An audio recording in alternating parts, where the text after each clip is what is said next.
Hey Mansfield, I'm here with my friend Police Chief Tracy Aaron.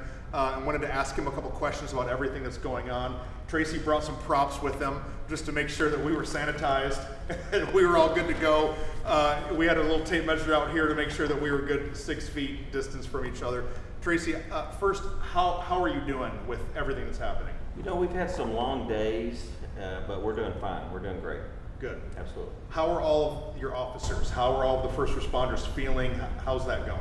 You know, believe it or not, I think that all of our folks are doing good as well. We've had to change up some schedules, different things like that, just to make it a little bit better for everybody involved. Yeah. But all reports I'm hearing is that all of our folks are doing really well. Good. I know that a new order just came out that we're now under. Could you explain for everybody what that means? I've listened to it a couple times and it's kind of hard to understand exactly what that means for us here, particularly in Mansfield. Yeah, I'm glad you're asking that question. We get a lot of questions about it. And of course, it went into effect last night at midnight. The way the orders work is they're issued out of the county first. Okay. And then from the county level, it will come to a city or municipality and whoever has an emergency operations center. Yeah. So since Mansfield has its own emergency order, the mayor issued his own declaration. And so the mayor has the authority to be able to do that. He's issued that declaration and it mimics pretty close to everything that Tarrant County has already outlined in their order. Okay. If the mayor wants to make things a little bit more stricter, he certainly has that option to be able to do that. But for the most part, everything is pretty close to what Tarrant County has said. Yeah. So, you know, some of the questions that we get on that is, and believe me, there's definitely a reason to ask these different questions. People read these documents and they're pretty complicated to understand. Right. But I can go through a couple of those if you'd like. No, thank you. Yeah, I think just filling us in so that we understand how does this affect our daily lives. What do we need to shift? What do we need to change? Yeah. So I think you understand, first off, the overall concept is to keep our folks safe. Yeah. Because if we keep our people safe, then all of a sudden they're not getting sick and they're not backlogging our hospitals. Right. And so that's why there's such a big push, is because we don't want to overburden our hospitals. Yeah. So the way that we do that is by putting these restrictions in place. And through these restrictions, you know, it's complicated whenever you go through there and read those, but some of them are something as simple as, hey, do I need a travel permit to drive around the city of Mansfield? And the answer is no, you don't need a travel permit, because we expect that if you're out on the road that you're already following the order and that you're going to a place that's already dictated an order that you can go to. So you don't necessarily need a hall pass to get from point A to point B, but the hope is that everybody's being obedient. Sure. To the order. And so, you know, there's so many other questions that has popped up of that. You know, why are some businesses open and while other businesses are not open? And the simple rule behind that is there's some businesses that are defined as having an exception, which means that they may be a business that's required to be open to support other functions, like right. Supplying goods and services. Grocery stores are a prime example.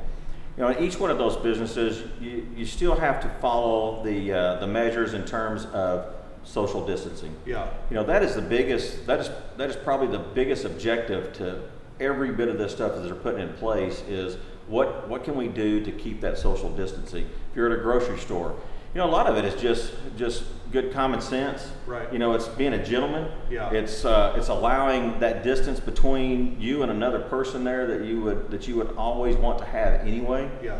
And so whenever you're in these grocery stores, it's exactly what it is. You know, I was really proud of our grocery stores. They very quickly stepped up and said, hey, we're going to put together different times that our seniors right. Can come and shop, and also just people that have hard times getting in and out of the grocery store, and so they set up times with that. You know, the challenge with it is how do they police that? How do they restrict it? Because other people were still making their way into the stores. Right. You know, so I would say that's on the honor system, and right. it's about just being a good neighbor and using that social distancing, but allowing these seniors to be able to come in and do their shopping and yeah. giving them a little bit of latitude to be able to do that. It's really a time that we just need to be courteous Absolutely. to each other.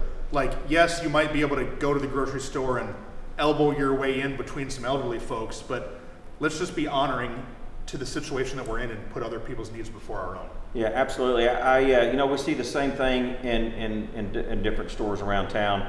Another question we had is, our parks open? Our parks are open. We have challenges with the parks because you have implements on the park grounds that the kids are wanting to play on. Yeah. There's no way that our park staff can keep those cleaned. There's no way that our park staff can keep our water fountains and our restrooms clean. And so unfortunately we're gonna have to shut our restrooms down and shut down our water fountains. More so about not having the ability to keep those sanitized, right. but also just to conserve supplies that it would take to keep those sanitized. That's smart. There's a lot of things to clean. Yeah. And right now, park bathrooms aren't at the top of the list. I had a question yesterday, can we still play basketball? And you can see I'm vertically challenged, so I don't play much basketball, but I can tell you that you can play basketball. Unfortunately, you got to be 6 foot apart, so it makes it really hard to guard someone on the basketball court. So we're telling people, hey, be smart about that. Yeah. We understand that you need to exercise. There's provisions in the declaration for that. And so go do that. Yeah. But be smart about it as well. As a pastor, I have a lot of people reaching out, and obviously as a citizen on social media, reading what everybody's saying. And there's a lot of fear in the system right now. People are scared. They're acting as though this is the zombie apocalypse and we're in the Walking Dead. In your professional opinion, are we safe? Are we okay? I think we are safe, and I think we are okay, and I think that we're all going to get through this together. Yeah. And it's gonna take us all to do it. I mean, it's gonna take us all, and I think that we can do that. We're going to come out of this. There's going to be an end to it, and so we'll make it to the other side. There's no doubt about it. Yeah. So, like you said, grocery stores still have all their food. Gas stations still have all the fuel. The things that we need of life are still here. Yeah, it's interesting to me that you see a lot of people buying up all the water. Our water supply is not compromised. There's never been an issue with water. The tap still works. Tap still works. Yeah. Water's still working. Our utility guys are still working hard each and every day to make sure that we have clean water. And so there's absolutely no problem with that. I know that people, whenever they get scared, they want to have those types of stockpiles. Yeah. But what we're telling you is that there is no compromise on our trucks, on deliveries and such as that, and there's no need to stockpile different things. Yeah. One of the stockpile efforts themselves is affecting our ability to get PPE, personal protective equipment. Yeah. At the end of this, everybody's going to know what PPE is, right? And the police department, the fire department, our health workers. This continues on, we're gonna be looking for PPE. And one of the things that you and I talked about, Truston, and I appreciate you doing this, is that just to say, hey, if there's anybody that has any spare PPE, please donate that to the fire department so that they can distribute that appropriately. Right. So if you're a dentist or a tattoo place that you'd wear the mask, or even kitchen that they would wear some of those masks and things. If we have shelves of those around our community, let's connect with Chief and get those items donated over, so that our first responders have all the tools that they need to protect us. Yeah, the fire department has they'd already had a social media post out there asking for the same thing, and of course, whenever we make a national request, it's time consuming to be able to make those national requests for different items. Yeah. Those items could be right here in our city. Right. And it's just a matter of redirecting those to the people on the front lines that need them. And of course, our police, fire, and medical workers, they're going to need them. Yeah. Here at Living Church, we love social media, but we understand that sometimes it can be a rumor mill a little bit. One of the rumors that I've seen floating around is that police aren't responding to particular calls, that they're not responding to if there's a theft, if there's a break-in. Talk to us about that. Yeah. No, I'm glad you're asking that question. And of course, agencies make decisions to do different things for their own municipality. But what we've decided to do in Mansfield is if there's calls that we can legitimately work over the phone or online, it's smart to do that, and that's what we do. All the time. All the time. Not just in this. Yeah, we've had the ability to file offense reports online for the last 5 years. A lot of times people take advantage of that. Mostly it's our younger generation. Yeah. They want to be online, and so that's what they do. But today what happens is if we receive a call, we're going to screen that call, whether it be police or fire. If it's an emergency call, what we call a priority 1 or priority 2 call, our officers are en route. We're not restricting those calls. that happens to include what your scenario was, is a theft. Right. So our guys are going to those calls. We're trying to screen them while our personnel are en route, so we can determine, do they need to have PPE on whenever they get out of their car. Okay. So if you see a police officer that has a mask on or gloves, then that's usually going to mean that they've been given some information that, you probably need to have PPE on this particular call. Okay. And generally speaking, our guys, may not have that on. Yeah. And so you may see our personnel that are in the neighborhoods, and you're wondering to yourself, why don't they have that on? Well, because they're saving it for the emergency that they really need to save it for.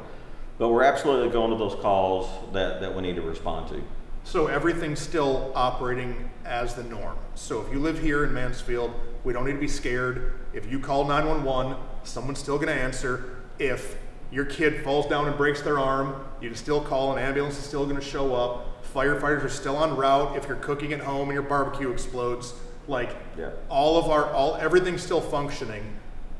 One of the things that a lot of people don't know in Mansfield, and you may not know this, Truston, but all of our firefighters are paramedics. Wow. And so that's a requirement that we've set that's a higher level. Absolutely. And so whenever you call the fire department or you call for an ambulance, those guys that show up, they're paramedics. Yeah. And they're very well trained.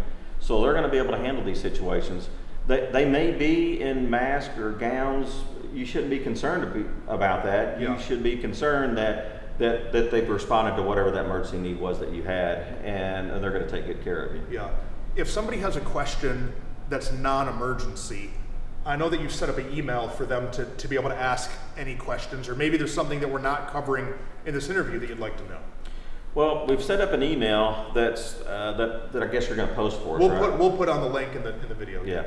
So if someone has a question or a point of clarification, please send us that email so we can respond appropriately.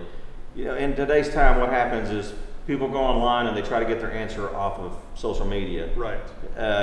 If you'll send us the email, we'll respond to that question, and we'll make sure that we researched it and we respond appropriately. And the way that municipalities are handling things in our state and even around our country are very different than how we're handling things. So sometimes we can see a news report from something happening in New York or in Washington, and then we get nervous that that's what's the decision that we've made here. Yeah, and Truston, a lot of calls that we're fielding are simply people hearing rumors. Right. Maybe they didn't see anything firsthand. I'll give you a great example. Is yesterday I had a call that we needed to shut our beaches down because our beaches were completely overcrowded, and it's ridiculous that we've allowed that to go on. Yeah. And I don't know if you knew, but we don't have any beaches in Mansfield. No beaches in Mansfield. Yeah. So none of the beaches are overcrowded. Now there's some ponds that even they're not overcrowded, but it's those kinds of things.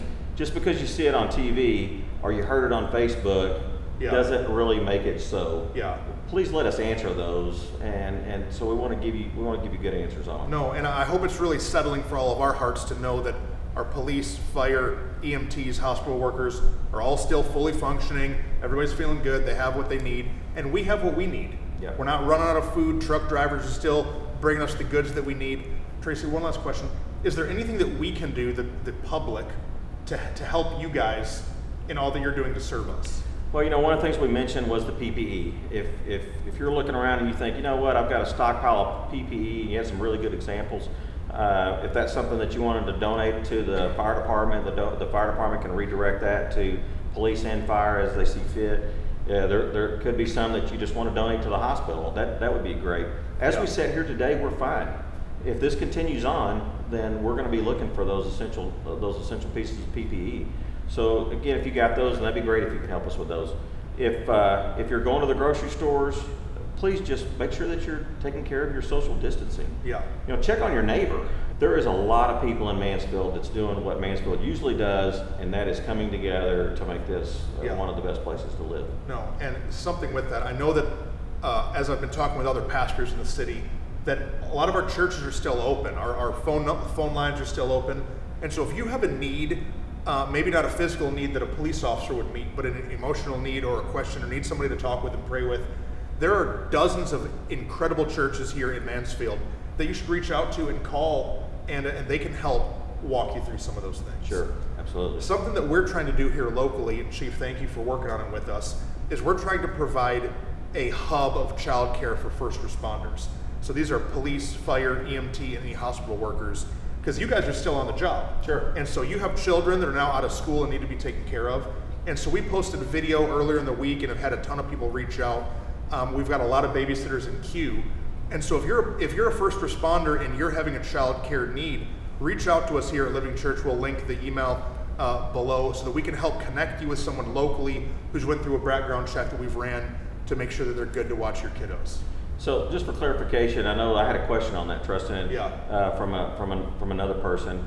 You're sending these babysitters that's already had their background check to a person's house. They're not coming to your church. No, they're not doing it here at the church. Yeah, so that was a point of clarification that they're going to your house. You've already checked them out. The same background that you would do for the child care So here. anybody who wants to be a kids worker here at Living Church, like on a regular basis, we run a really exhaustive background check on them just to make sure that our kids are safe. And so we've been working with that company for a long time.